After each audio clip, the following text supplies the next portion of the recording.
It was many years ago that I was in Taiwan, and I had the experience of a number of mothers who came to me with very similar problem.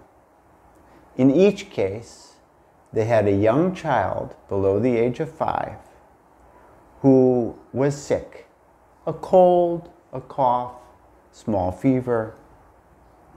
And in each case, I told them it would be very good if your child could fast, but normally children don't fast, and therefore you let your child only eat juicy fruit for a few days. And in each case, the mother was horrified.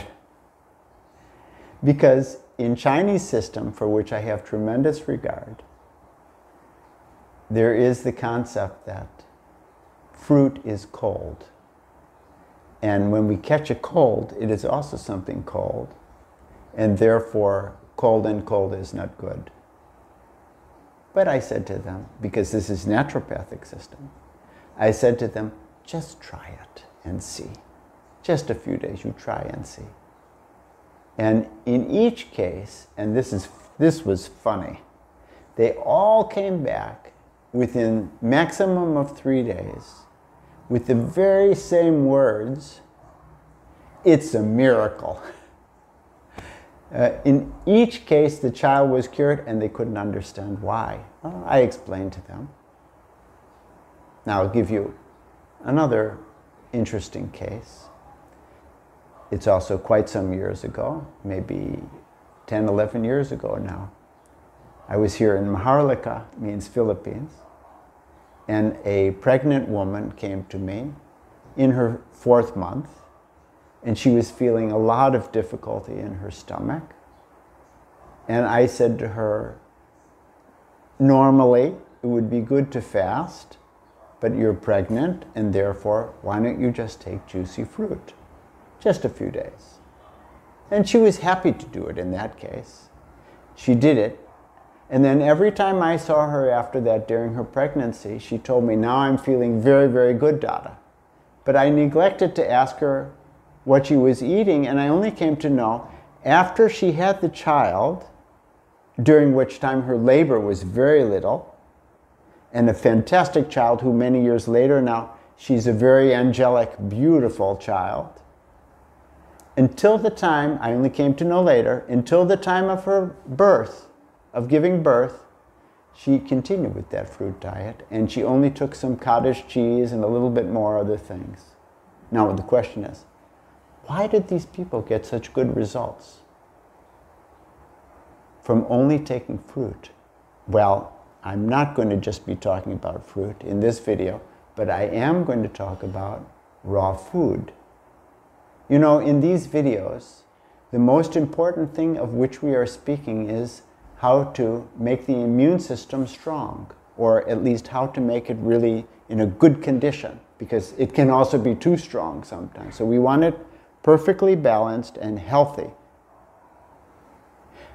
And in order to do that, in order to prevent the virus from coming, or when it does come, to minimize its effect, in the yogic system, the raw food is very important. I will be talking also about cooked food, probably in the very next video, and I consider a mixture of raw food and cooked food is good, and so I'll be explaining that later. But for now, I just want to concentrate on raw food because it's really very crucial, it's really very important. Regarding the taste of raw food, you may or may not like. And I will explain toward the end of this very video how to make your raw food tasty. I'll come to that. Some of you, when you eat raw food, you may get some disturbance in your stomach because you're not used to it or because your digestion system is very weak. I'll also address that and make it easy to deal with. But that's all later. Now, I just want to tell you the philosophy, the science behind all of these things, behind the concept of raw food. It is very well known that when fruits and vegetables are cooked, they lose so much of their nutrition. To begin with, the vitamins.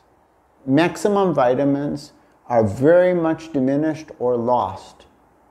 And the most important ones in regard to this virus, for example, is the vitamin C,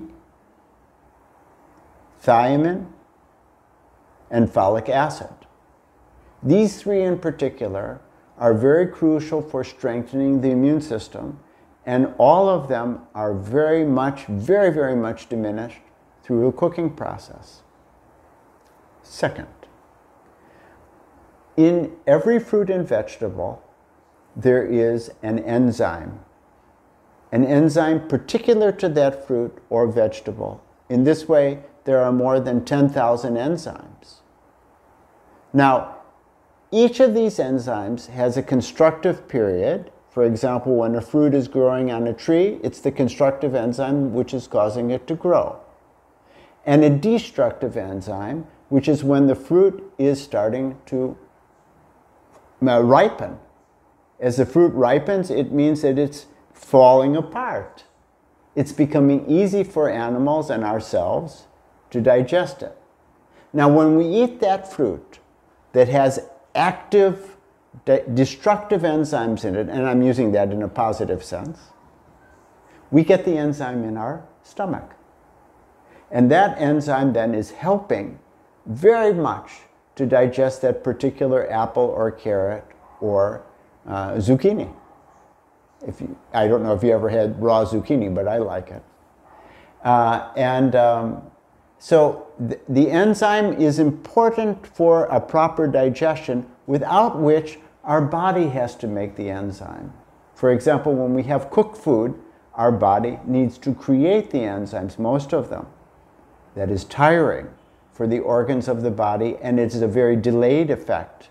When we eat food, raw food, it has the enzyme ready to act straight away. Whereas if we're eating cooked food, then the body takes time, about 1 hour, to access the appropriate enzyme to digest it. In this way, digestion, in the absence of enzymes, is often not quite finished or takes too long. And that is the essence of the dominating toxin that we have in our body. The biggest quantity of toxin that we get in our body is not from chemicals, from the food, water, and air, although that is super important, but much more important is the toxin that we get from not fully digesting our food. It causes fermentation, it causes the creation of gases and chemicals and byproducts. They all disturb not only our digestion, our nerve system, and everything, and these weaken our immune system tremendously. And this is most obvious in the case of autoimmune diseases. In naturopathy, we know very well that the prominent autoimmune diseases like psoriasis of the skin, like rheumatoid arthritis, like thyroiditis, the very first thing to do is to detox. And in most cases, when we detox, that is sufficient to deal with the problem. Even a chronic problem can be dealt with by detoxing. Sometimes we need to do some other elements as well, some nutritional elements, etc. So detoxing is super important. The absence of toxins is more important. If we can avoid creating toxins in our body, then automatically the immune system is much stronger. Now, let me move on. When food is converted into energy, then there is a byproduct. There are many byproducts, but the most common byproduct is hydrogen peroxide. Hydrogen peroxide is 2 parts hydrogen, 2 parts oxygen. And that hydrogen peroxide, which is something like bleach, you can clean with it also, maybe most of you know that. That hydrogen peroxide, if it is not converted, as I'll explain in a moment, then it harms the thymus gland. The thymus gland is the most important gland for creating the fundaments of our immune system, which are our T cells, which is white blood cells, which are fighting against all the pathogens, especially the viruses in our body. So what is it that converts the hydrogen peroxide into harmless oxygen and water? It is an enzyme, which is called catalase. So there's a simple equation. If the catalase is low, which happens if we hardly get any raw food, then our thymus activity will be low. Then it means we have a low production of T cells. It means our immune system will slowly become weaker. So again, the great importance of raw food. Now, here's another enzyme which is very well understood, is a category of polyphenols. The polyphenols, those are the enzymes which give different colors to the fruits and vegetables. But it's not only for color. They are also serving as antioxidants, which deal with the free radicals. Without me going into too much definitions, explanations about this, I would prefer to say that the free radicals are very disturbing influences inside of our body. These are electrons gone wild, essentially. And so the antioxidant, it allows them, these free radicals, to be joined together and become harmless, joined with oxygen to become harmless. Otherwise, it is the free radicals that not only are at the fundament of many serious diseases and problems, including cancer, very well known, but especially behind viruses, behind the action of viruses. So for example, polyphenols become very well known. I think it was about 15 years ago that there was SARS. SARS was, of course, an epidemic. And that epidemic had a secondary name, and its secondary name was, it was a coronavirus.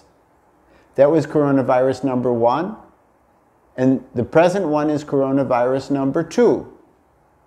So the polyphenols, they were super important to help to overcome SARS.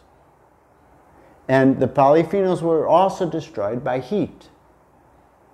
Okay, let me leave all of that science aside, that kind of science, and go straight into the yogic concept, because in yoga we understand that the vital energy of life, the vital life force, that is called prana, P-R-A-N-A.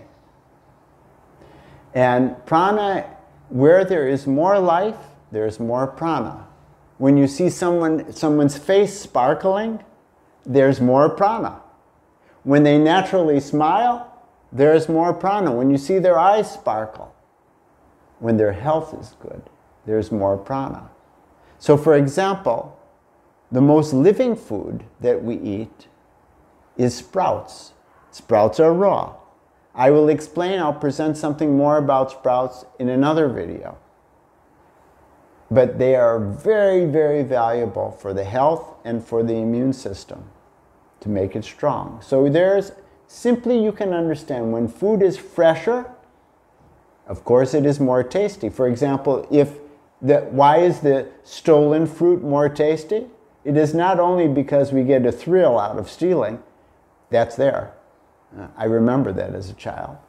But also, the fruit is completely fresh, right off the tree. So its taste is very different than a few hours later. This is the prana that's in it.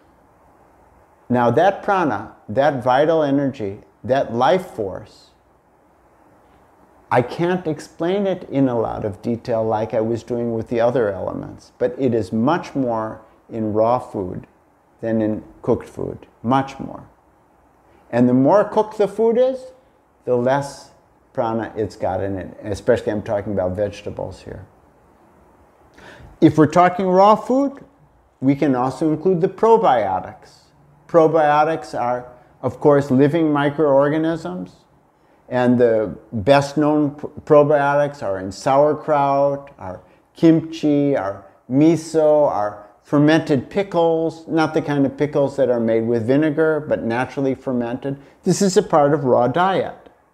And those probiotics, of course there's also yogurt, which is not a part of, it's not a raw vegetable or fruit, but it's still excellent for those of you who are okay with dairy products. Otherwise, you can also make yogurt from non-dairy milk.